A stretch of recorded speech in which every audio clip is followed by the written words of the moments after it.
J-E-L-L-O. The Jell-O program starring Jack Benny with Abe Lyman and his orchestra coming to you from Radio City, New York. The orchestra opens the program with I Double Dare You.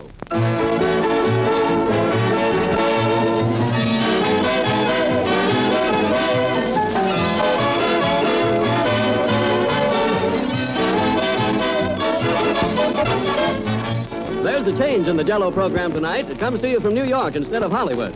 But there's no change in Jell-O with its 6 delicious flavors.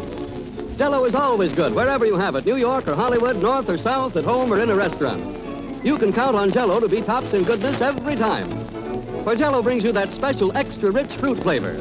A flavor as delicious as the fresh, ripe fruit itself. That's why Jell-O's 6 flavors are tempting and refreshing. All 6 colors are bright and gay. Just be sure to get genuine Jell-O when you buy. Look for the big red letters on the box. They spell Jell-O.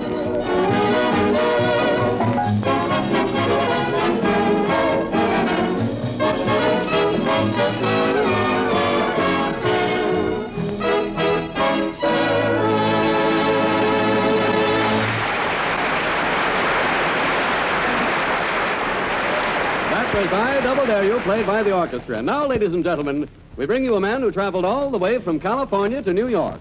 That gypsy of the airwaves, Jack Benny. Thank you. Thank you very much. Hello again. This is Jack Benny, your little nomad talking. And Harry Von Zell, I want to tell you right now how much I appreciate your helping me out tonight. It's a grand gesture. Oh, well, don't really. mention it, Jack. I only hope I'll be able to fill Don Wilson's shoes. What was that?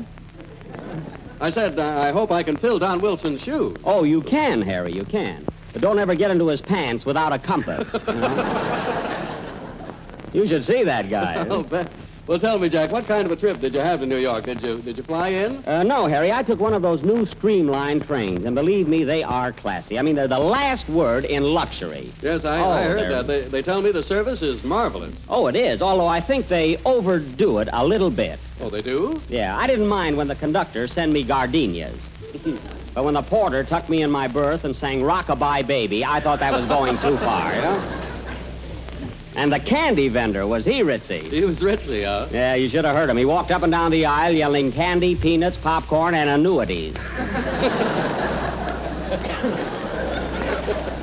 I tell you, Harry, it is positive. See, it rings just like it does in Hollywood, doesn't it? Pardon me a minute. Hello? Who? No, I'm sorry, miss. Phil Harris didn't come to New York with me. What? No, I can't run home and get him. Goodbye. That's all I've heard from every girl in town. Phil Harris, is he here? Where is he? Anyway, it looks like we ought to have a lot of fun, though, tonight, Harry. I don't know whether you know it or not, but your boss, Fred Allen, is coming up here. He is? Yeah. Well, that's funny. He told me he was going to an egg roll.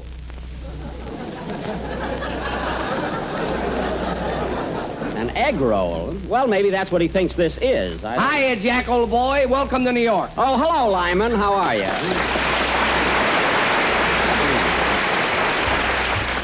Little Bo Peep is here again. With us. Oh, well. Say, Jack, I want to thank you very much for letting me be on your program tonight. It was doggone sweet of you. Yes, it was. It was.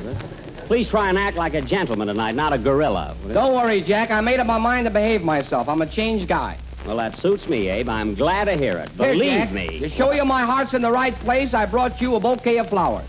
Flowers? Hey, wait a minute, Jack. Drop that bouquet. Why, what's wrong here? I saw Abe put a tarantula in that. A tarantula? Yeah. Why, those things are deadly. Abe Lyman, that's positively the worst thing I've ever heard of. Well, gee, I only did it for a laugh. A laugh. What a sense of humor. You're the kind of a guy who would give your grandmother a hot foot. I do, and she loves it. You and your practical jokes. Say, Harry, you know what Lyman did to me last summer in Hollywood? What? I was nice enough to invite him to my house for the weekend, and he put a shark in my swimming pool. He did? Yeah, I thought it was a rubber one until I started missing toes. How do you like that for a trick? That was one of my best gags. Yeah. Yeah. Well, look, Abe, just attend to your music tonight and keep away from me, will you? Come in. Oh, how do you do? Greetings, Mr. Benny. I don't think we've ever met before. My name is Ripley. Oh, Bob Ripley, the Believe It or Not man, huh?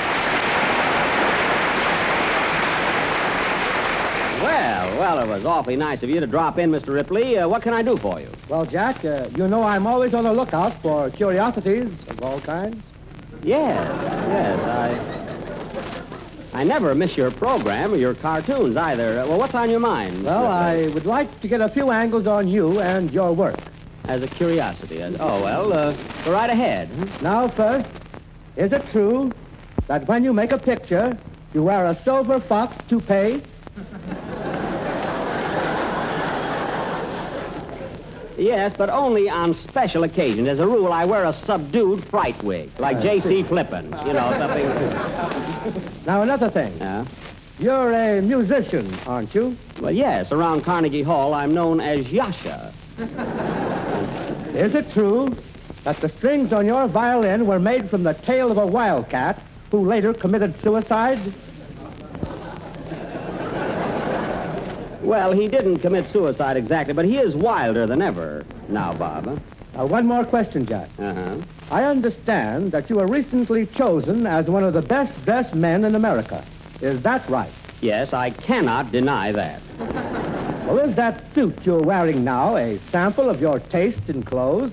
Well, of course, don't go by this, Bob. You see, this is just a little lounging outfit, you know? Oh, you mean you'd look better if you were lying down? If he's an undertaker, I'll scream. No, really, it isn't fair to judge me by this suit, Bob. Really, Mr. Ripley, you'd love my soup and fish. You cook, too. I was talking about my formal attire. Are there any more questions? No. Believe it or not, I think I've got about all I need. Thanks very much, Jack. You're welcome. Oh, would you like a picture of me, Mr. Ripley? No, not unless you've got 3 arms. Goodbye. Bye.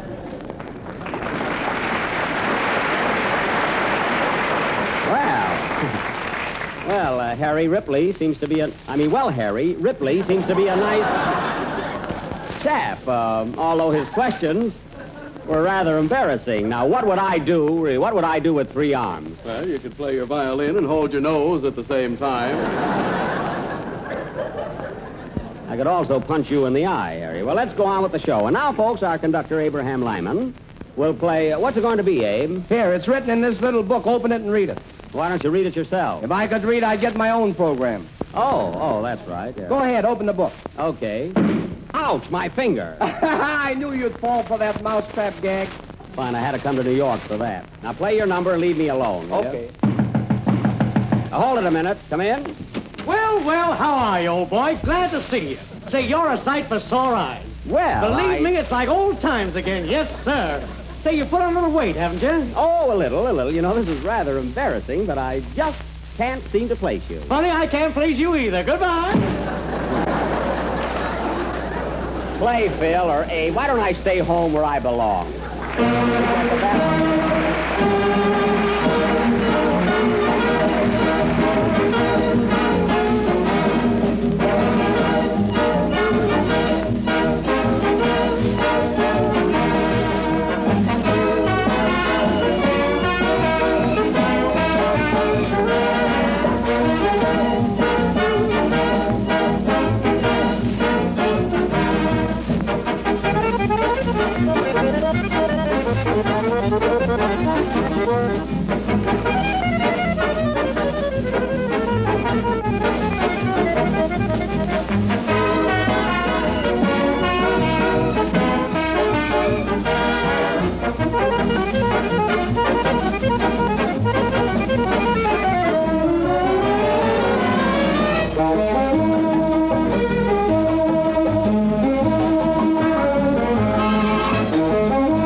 A nice new number you gave me for my New York appearance. Hallelujah, played by Abe Lyman. I hate to admit it, Abe, but it sounded all right, though. Say, your orchestra's changed a little. I see some new faces in there. Yes, Jack, and I'd like to have you meet some of the boys. This is my first violinist, Misha the Mug. Oh, hello, Misha. Hiya, Toots. Nice boy. And, Jack, this is my piano player, Machine Gun Stokowski. My, what name? Say, Abe, who's that new saxophone player over there? You mean Butch? Yes. I noticed he was scribbling on a piece of paper all during the last number. What was that for? Well, every month he has to write a letter to the parole board. Well, that's sweet of him to remember. Harry, that's a nice bunch of boys Abe has here. Yes, they are, Jack. They all came in cabs, which they drove. By the way, Jack, since I'm taking Don Wilson's place here, is it all right if I say my little piece now? Oh, sure, Harry. I've been sort of waiting for that. Go right ahead. Ladies and gentlemen, if you're looking for an economical dessert, be sure and go to your nearest grocer and ask for a package of Jell-O, for heaven's sake. Jell-O, for heaven's 3 sake. years I've been. It comes in 6 delicious flavors: strawberry, raspberry, cherry, orange, cherry, and strawberry. Look, what happened to lemon and lime? Oh, yes. Yes. Lemon, lime, strawberry, raspberry, and cherry. Now orange has disappeared in there. Look at it. Just drop it. Let it go. Oh, no. So insist on genuine Jell-O. Look for the big red letters on the orange. That's on the box! Poor Don Wilson, I'll bet he collapsed in front of his radio. Oh, well, thanks anyway, Harry. You tried. Well, what do we do now, Jack? Well, Harry, if I was in Hollywood right now doing this program, just about this time, Mary would walk in and say, Hello, everybody. Hello. Why, Kate! Why, Kate Smith, you little lifesaver, you. You know, you couldn't have walked in at a more opportune time. Am I glad to see you? And I'm glad to see you, too, Jack. Are you having a good time in New York? Oh, wonderful. Really a swell. Kate, you know Harry Von Zell, don't you? Oh, sure. Hello, Harry. Glad to see you, Kate. And this is our temporary maestro, Abe Lyman. Yes, I've met Mr. Lyman before. Sure. Hello, Smitty. Hey. Don't mind him, Kate. He's a little on the rough side, you know. Don't worry, Jack. We'll get along all right. Sit down, Slat.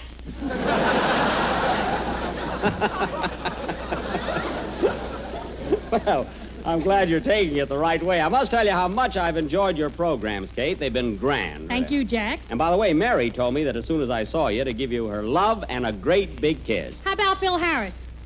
There you go, just like the rest. No kidding, Kate. What do all you girls see in Phil? Well, he's handsome, charming, suave. Debonair. Debonair? Abe, where did you learn that word? Well, I was reading a book one day and stubbed my eye on it. I thought so. Well, anyway, Kate, how about that kiss Mary wanted me to give you? Now, come on. None of your lip, Benny. All right, you don't know what you're missing. You know, Kate, I'm a leading man in Hollywood. Well, I'll see you out there sometime. It's a date. You can always find me on Vine Street, right in front of the Owl Drugstore there. Oh, say, I meant to tell you, Jack. Mary sent me a letter yesterday, and it was all about you. Do you want to hear it? Oh, no, don't bother, Kate. Oh, yes, I want to read it to you. Please let me. Don't you want No, let's there's hear it. probably I nothing. will. Well, I will anyhow. Don't beg All me right, now. I'll read it. Von Zell, get here shut on up, time Harry. next Keep quiet, Jack. It reads, Dear Kate, Yeah. glad to hear that you're taking my place. But as this is the first time you've ever worked with Jack, there are some things that every girl should know. It starts out bad. Huh? If Jack asks you out to dinner and tells you there's a marvelous floor show at the Automat, don't fall for it. Now, isn't that awful? However, if you do go out to a nightclub with Jack and he asks you to dance with him, say no, as he'll want to roll up his pants and do the minuet. That's very comical. There. Give my love to all, and I'll be sitting in front of my radio waiting for your song. Well, that's a sweet ending anyway. Well, I Kate, think you so, are too. going to sing a number for us, aren't you? You bet I am. Would you like to hear This Time It's Real? Yes, sir. Abe, give Miss Smith a melodious background with feeling, harmony, and nice, smooth rhythm. You mean I should be debonair? Yes. And tell your guitar player to put his shoes on. Sing, Kate. Debonair yet.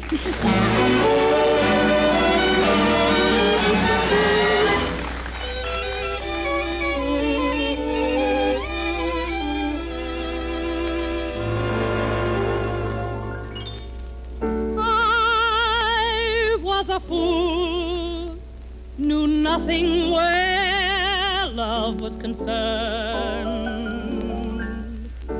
I'm through with all confusion, for now I've learned.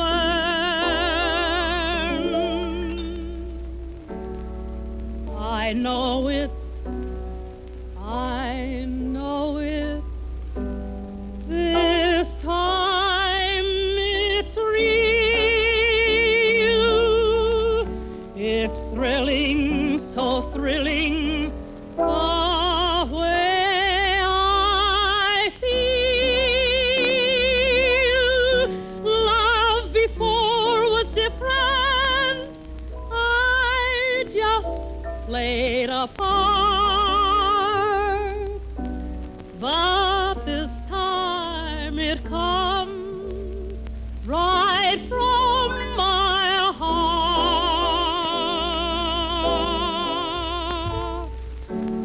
Pretending is ending this time. It's real. Forever and ever. Time will reveal we were lucky, darling, when fate turned the wheel. I know it, I feel it. This time it's real.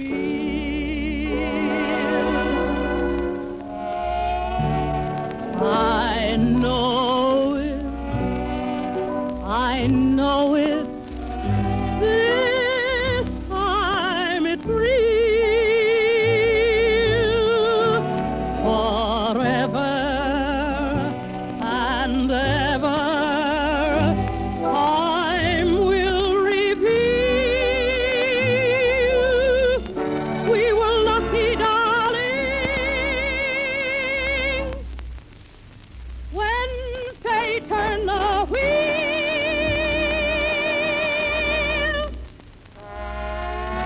I know it, I feel it. This time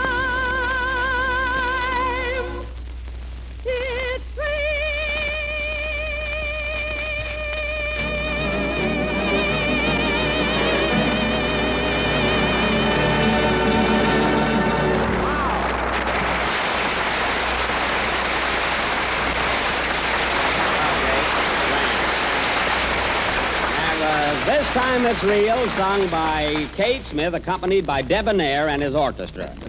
Kate, I must say that you sang just as good for Jell-O as you do for Calumet baking powder and Swan's Down cake flour. Well, thank Gee, I you, got them Jack. both in there, didn't I? Sure did. You know, Kate, I would like to reciprocate in some ways. Isn't there anything I can do for you while I'm in town? Oh, no, Jack. Thanks just the same. Well, you've been so sweet, though, Kate. Really, I insist. Well, all right. If it'll make you any happier, you can buy me a nice ermine wrap. Well, I'll do that. I will. And now, hey, wait a minute. You mean real ermine? Well, of course, Jack. Well, Kate, I'd run right out and buy you one, except today is Sunday and every place is closed. I can get one of my boys to open the store for you. Quiet. Anyway, don't worry about it, Kate. I'll make up for this some way. Well, that's sweet, Jack. Pardon me. Hello? Hollywood calling? Yeah, this is Jack Benny. I'll take it. Hello? Oh, hello, Kenny. It's Kenny Baker. Well, Kenny, how are you, kid? What? No, she's not taking your place. Look, Kate Smith is a star on her own program. What? Why doesn't she stay on it? Now, Kenny. I'm sorry, Kate. Now, listen, Kenny, I don't want to discuss it with you any further. I'll see you when I get home. What? Yes, I'll bring you one. Now, hang up. Goodbye. What a kid. What does he want, Jack? The little copycat, he wants an ermine wrap, too. Oh, I hope what he said didn't offend you, Kate. no. I think he's one of the cutest little brats in the world. Yeah, he is. Listen, Jack, What? I'd like to stay longer, but really, I must run along now. I want to say thanks very much for inviting me up here this Well, it's been an honest-to-goodness treat, and I'll never forget it, Kate. Good evening, Mr. Benny. Were you looking for me? Yes, Rochester, just a minute. Goodbye, Kate, and thanks again so much. So long, Jack. Good luck, and it's been a pleasure. Thank you.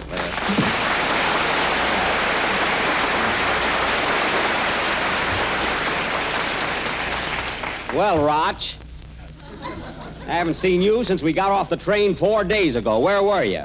I've been weekending up in Harlem. We had a gin barbecue. Fine, I had to do all my own unpacking. What do you think I brought you along for? You didn't say. You're supposed to be working for me, and you spend all your time in Harlem. Suppose you went to all the hot spots. There ain't no cool ones there. Never mind. Now, look, Rochester, go right over to the Waldorf Astoria and straighten up my suite. Did you move from the YMCA? Rochester! I just went there for a swim.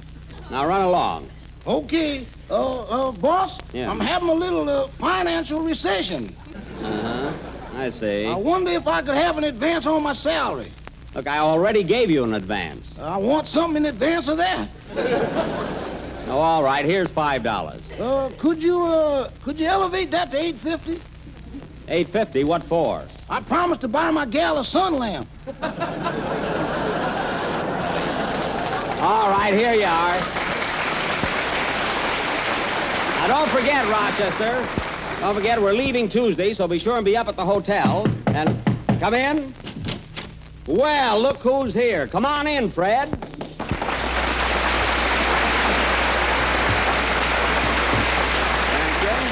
All I need. Me and two ass friends? Yeah. Thank you, ladies and gentlemen. I'm certainly surprised to see so many of you in here tonight. It's not raining outside, is it? No, it's not raining, Fred. These people are all here to see me. And you're not giving away dishes or anything, Mr. Benny? Now, sir, it's just me. Now, look, Jack, you couldn't draw a crowd as big as this if you were a gutter on New Year's Eve. Oh, I couldn't, eh? With running water, I'll throw that in. Now, listen, Fred. You're here to work, so take off your coat and let's go. Now, wait a minute, Jack. Before we start this Punch and Benny show, there's something we've got to straighten out right now. What's that, Fred? I'm not going to open my mouth on this program, except to yawn, until you give me what you promised me last week. What I promised you? You know. Now, don't play possum, Benny. Hand over that Boy Scout knife. Oh, yes, I knew you'd remember that. All right, here it is. Wait till I take the chain off. I want the knife, chain, and everything that goes with it. Oh, I suppose you even want this elk's tooth. No, you can put that back in your mouth. Well, here's the knife, Fred. Take it and consider our deal closed. Now, wait a minute. You're not rushing me into this thing. Let me see if this knife's in good condition. There's the big blade. Yeah. There's the corkscrew, the fingernail file. There's the ping-pong paddle. Bottle open. Hey, what's this thing here? That's a folding bed. Are you satisfied? Well, I guess it's all right. But, well, Jack, my mood changes here. Yes, you see. I know. I'm coming in the mood now. Have you been having a good time in New York? Have you seen any of the shows or anything? Yes, Fred, I saw the Ed Wynn show. That was swell. I saw George M. Cohan show. That was grand. And then I saw your picture. My mood changes here.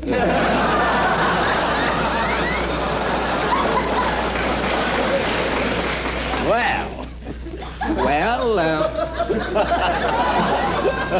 there wasn't an S on that well by any chance. Well, what about it? Nothing, Fred. Now, wait. But if you got paid for that picture, and I think you did, you should split 50-50 with Santa Claus. First time I ever saw a radio comedian who was his own studio audience. Now,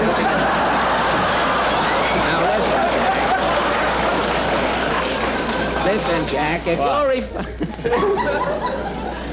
if you're a fine time I go on, the first show I didn't get on at all. Now, here's the second one. I'm just creeping in at the finish here. Listen, Jack, if you're referring to that screen triumph, Sally, Irene, and Alan, that picture is funnier than Don Wilson thinks you are. Is that so? You're jealous, that's all. That's so. Did you ever hear yourself enjoy you? Oh. Well, Jealous. Why, I made a picture last year called Artists and Models. It was a sensation. I got 85 belly laughs. I'll say you did. You should have pulled in your stomach, too. Now, My stomach had nothing to do with it. It was my performance. At least I photographed well. Oh, I suppose I didn't. Listen, Fred, I saw a sweepstake winner in a newsreel yesterday that looked better than you did. And he was selling fish at the time. Well, you put me in a picture with a fish, and I'll steal a picture, too. Artists and models. What were you in that celluloid omelet, an artist or a model? I was an easel, Smarty. An easel? Yes. Well, how can a weasel play an easel? Now, listen, Fred. Shall I slice him down, Mr. Benny? Never mind, Rochester. Now, wait a minute. Who is this Swami here? Swami? I'm Mr. Benny's butler. Butler, hey? Well, listen to me, you Nougatine Jeeves. One more word out of you, and you'll be butling in a shroud. Don't let him scare you, Rochester. I ain't scared. That's the stuff. Wait a minute.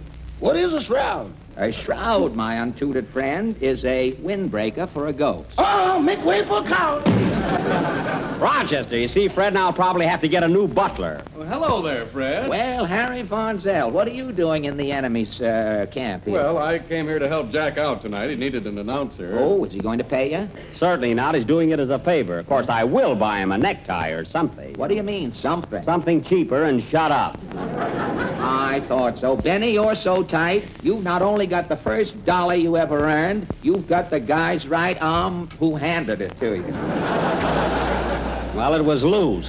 Let me tell you something, Alan. Hey, pipe down, fellas. You're upsetting me. Oh, are we bothering you, Abe? Yeah, why don't you two guys be debonair? Abe, if you say debonair once more, I'm going to ask you what it means. Well, how will you know if his answer's correct? Don't worry about me. I know plenty of big words. Look, I've got words I could cut in halves, and you wouldn't understand either half of them. Now, look, you itinerant buffoon. The only big word you know is your right name. Well, if I did reduce it a little, my right name wasn't so long. It wasn't. Why, your name was so long it used to take 15 minutes to write it in shorthand. And then they had to send the pencil over to the Mayo brothers for relaxation. You should talk. When you were in vaudeville, they had to put your right name on a rubber marquee. Now, that's vulcanized slander, Benny.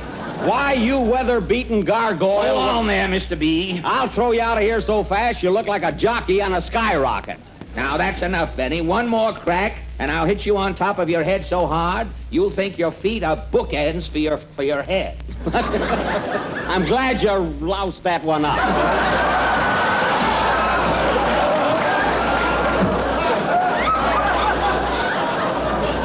I'm taking my Boy Scout knife and getting out of here. Oh, that's fine. Thanks for coming over, you town all booed up. You're welcome, you war-hegan, walk you.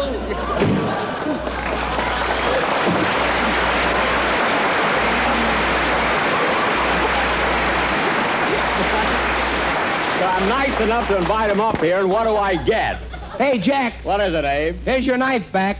My knife? How'd you get it away from Alan? My flute player bumped into him. Oh, boy, that's marvelous. Thanks. You want his watch, too? Never mind. Play, Abe.